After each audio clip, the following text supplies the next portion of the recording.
আমার হাতের ধাক্কায় পড়ে ভেঙে গেছে, আমি চোখে দেখতে পেলে ভাঙতো না বৌদি। বুঝে সুঝে কাজ করতে পারো না, গেলাটা কি এমনি এমনি আসে? তো হাই বৌদি, খাওয়ার খোটা তুমি আমায় দিও না, তুমি কিন্তু আমায় খেতে পড়তে দাও না বৌদি।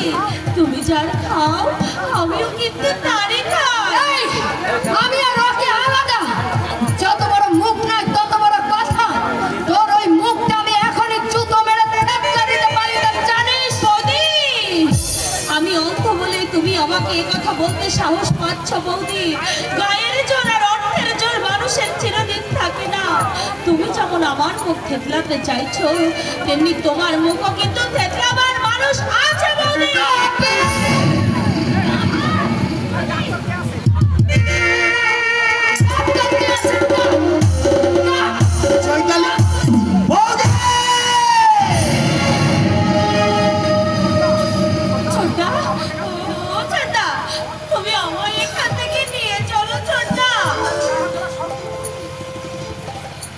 চৈতালির গায়ে হাত তোমার সাহস তুমি কোথায় পেয়েছো? তোমাকে তার জবাব দেব না। তোমার কাছে জবাব চাইব।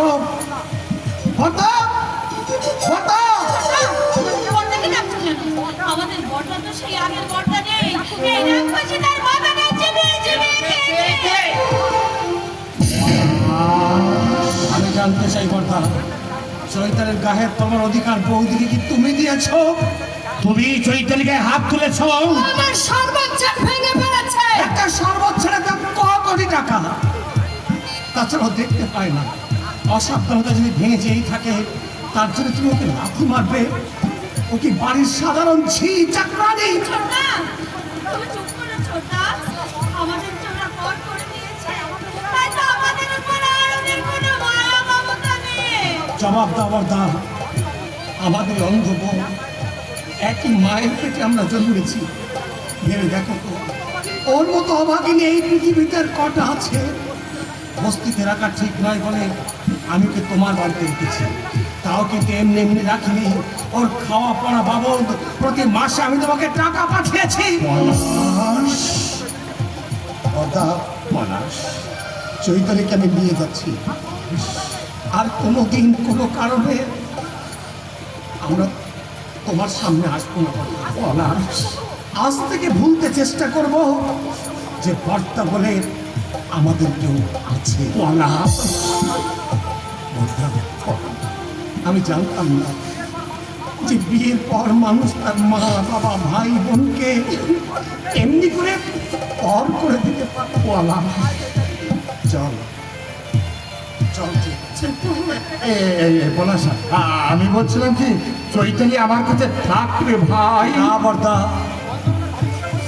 অন্ধপনের ভারী বোঝা বইতে তোমার হয়তো কষ্ট হতে পারে। আশীর্বাদ করো বর্দা, আমার এই হতভাগিনী বোনের বোঝাটা আমি যেন বইতে পারি। চল চল বসে।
হারানো মায়ার বাঁধন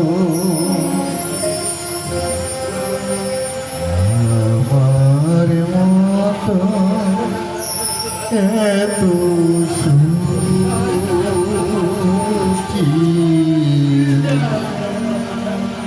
হয়তো কারো জীবন।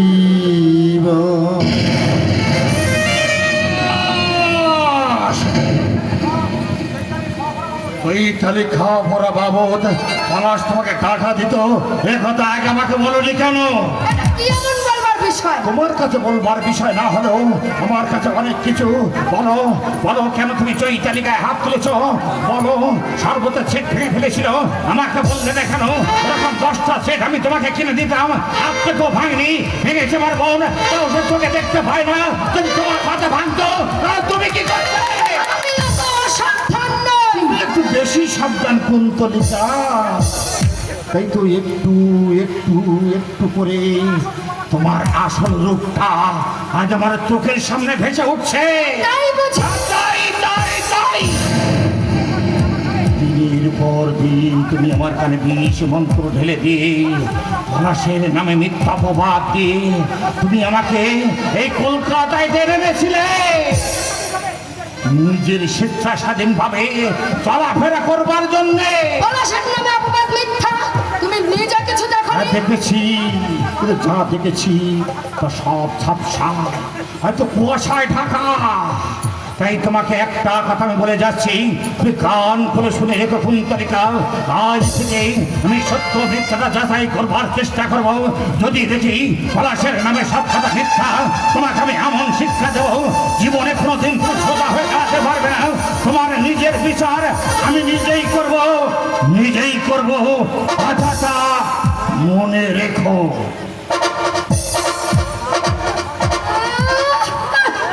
মা ভাই যেন একেবারে স্বর্গের সিঁড়ি করে দেবে।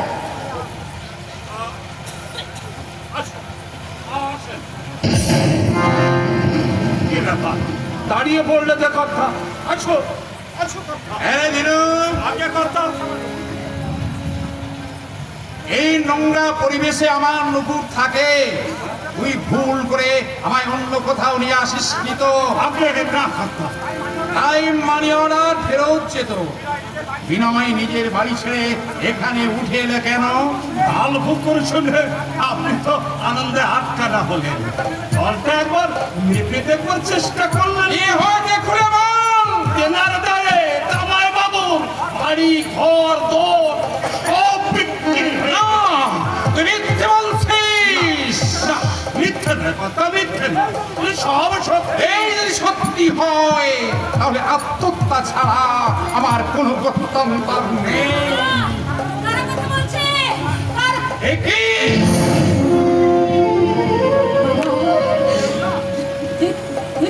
দিনুদা, ওরে দিনু, কি আমি আগে দেখছি। তোমার একমাত্র কামনা মেয়ে। কি তোমার বেহাল দশা দিদিমণি। এসব তো আমার সুখের চিহ্ন দিনুদা। ওরে দিনু, যে 10 বার পোশাক বদল করত, সবাই যার রূপ লাবণ্যের প্রশংসা করত, কোথায় গেল সেই হাসি?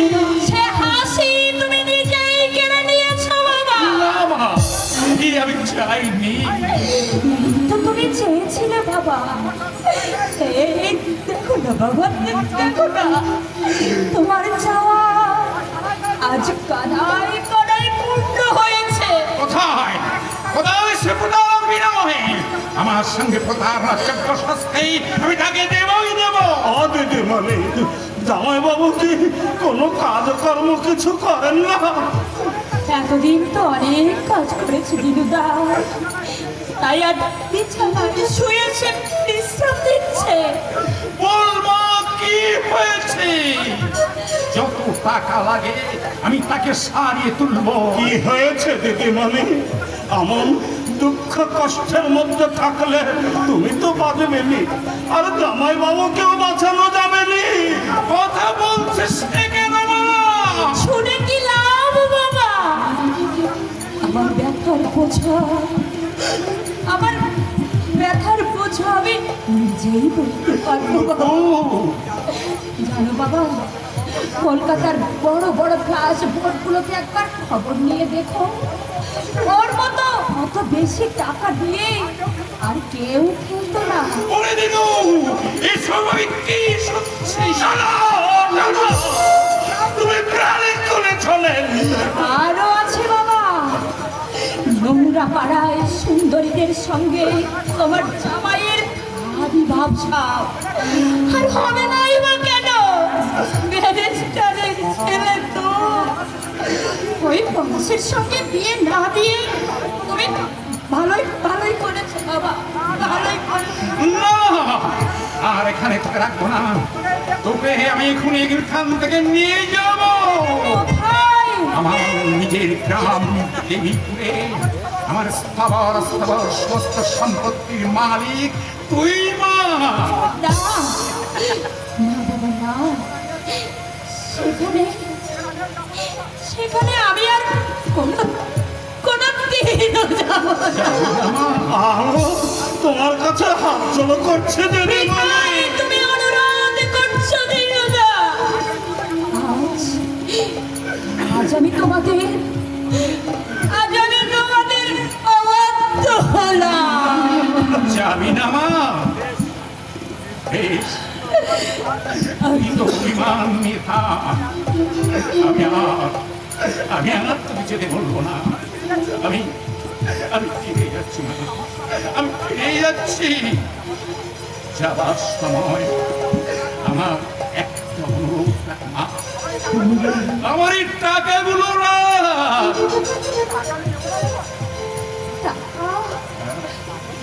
একদম নেব না বাবা।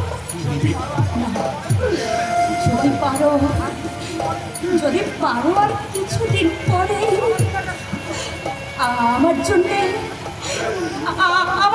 একটা একটা থান কাপড় এনো। আমি তো হাসতে হাসতে গ্রহণ করবো বাবা। আমি তো হাসতে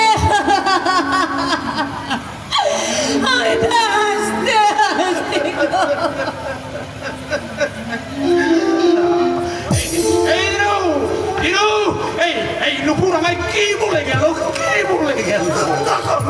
তখন আমি কত নিচে দেখো নিচে আমার কথাটা একটা বারো গায়ে মাখলেন নি। ওই মাখবে আমি আপনাদের কে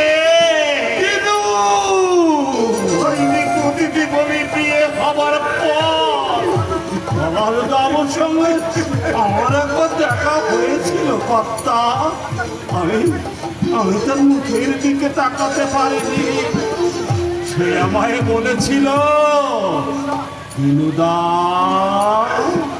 আমার নুপুর যখন ভেঙে গেছে তখন আমি আর বিয়ে করবো না।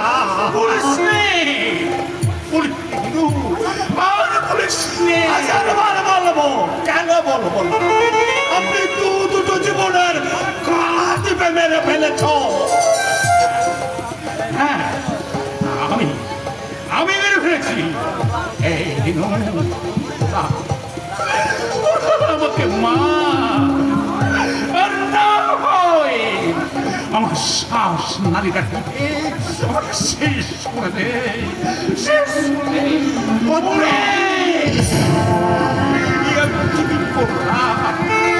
এই ভুল সংশোধনে আর কোনো পথ লাগে না, আর কোনো পথ খোলা রইল না। হে নিষ্ঠুর বিধাতা, আমার দিদিমণির হাসিটুকু কেড়ে নিয়ে তুমি কি সুখ পেলে? না না না না, আমি তোমাকে আর ডাকবো না ঠাকুর।